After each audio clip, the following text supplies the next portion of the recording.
welcome to another in our Future Off series, which Sheen and Tate have been running to just give us all food for thought during these very interesting times that we live in. And today I'm delighted to have a good friend and former colleague for many years at Scottish Enterprise, Kerry Sharp.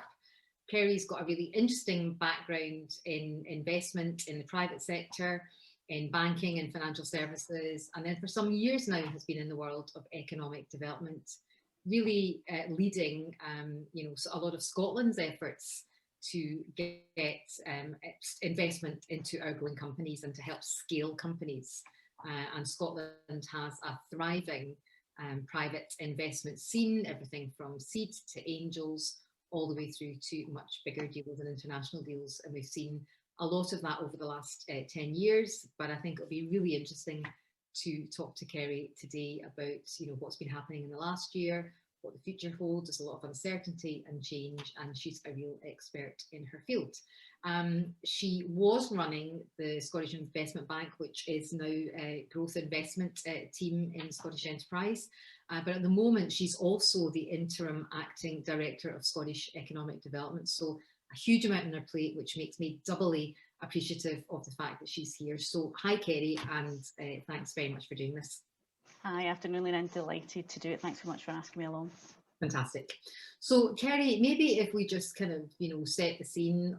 Look, obviously there's a lot of uncertainty in the economy. There's been a lot of change, not just with the pandemic, but with Brexit. I mean, what is your kind of take on, how the kind of investment scene is in Scotland at the moment? We had Graham Roy, when he was running Fraser Vallender, who kicked off this series. And, when I think way back, we were trying to put our optimistic hat on, and we were trying to think of the things that, could go well in the economy, and some time has passed. It'd be really interesting to take get your take on where you think things are now. Well, it's been a really interesting journey, I think, over the last 12 months or so. It's been up and down so many times, and the conversations I've had with colleagues and with the market has been, one day, oh my God, what's going to happen?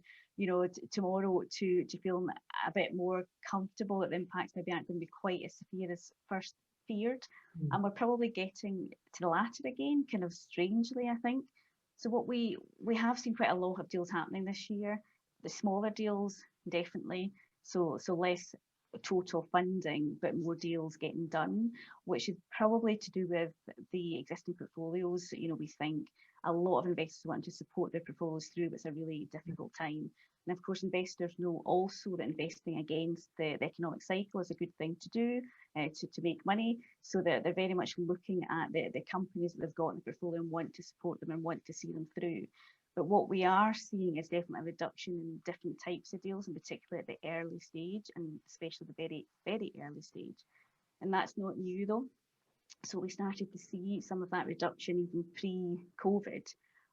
So it's something that's been happening for quite some time, but it's getting even more stark now.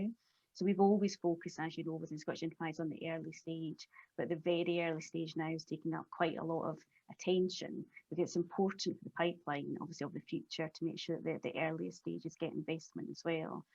And there's also, good news out there. Like always, any sort of challenge that we see in the economy, it's not so good for a number of companies, but it's good and sometimes great for other companies. And what we want to do is try and manage that process through and make sure we can see which companies need the additional support to help them get through from a response point of view, but then very much focus on the future and making sure that the growth comes through the economy as well. Yeah. And that early stage, I mean, look, it's always been a really tricky, part of the deal flow kind of spectrum. I mean, is it, are people perceiving it just more risky?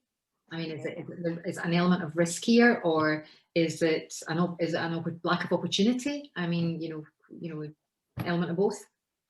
I guess it's always an element of both, but certainly the earlier stages have always been seen as the most risky. So it's the riskiest bit of a risky market.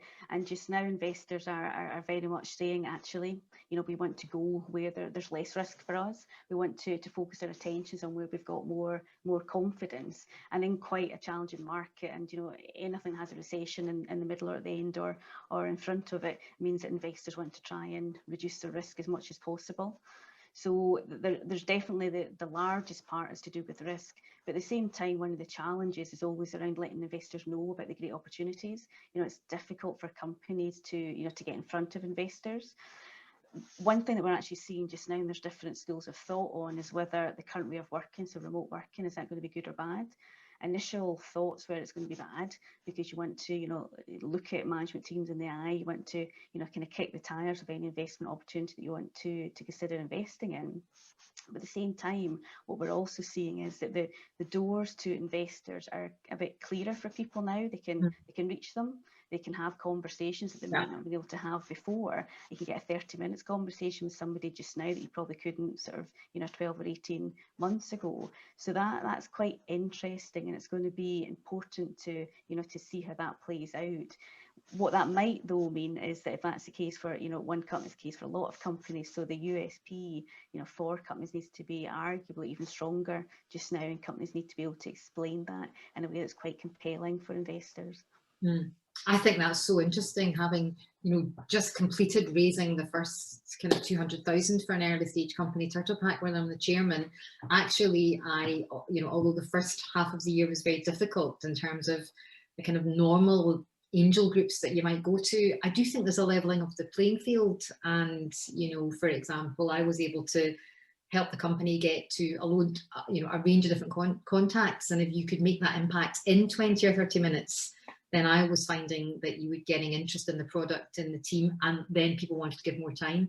And actually, I think it really maybe helps everyone move away from that big set piece where you have to walk into a room, present to 12, 15 people, and it's that very kind of formal, and even getting on the agenda for that is quite difficult. So I think that's so interesting, you saying that, and I definitely would, urge you and the team to just think about those, kind of informal ways. But as you say, everyone can do it.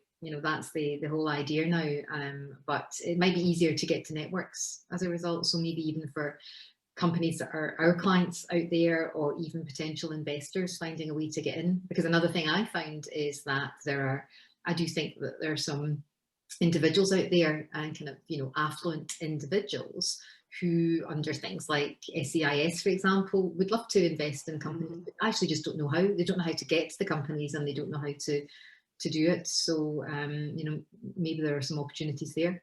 Yeah, and I think for those sort of individuals, as well as companies, remote working has opened up other doors round about, events that are on and sessions that people can join. They wouldn't necessarily want to travel to wherever it happens to be for, a day-long event, but you can dip in and out now. You can join things, you can decide it's good use of your time, not good use of your time. We've all been there, right, haven't we? Where, you've been stuck in an event, you think, actually, there's probably other things that I could be doing. It means people can be much more fleet of foot and engage in the right kind of conversations.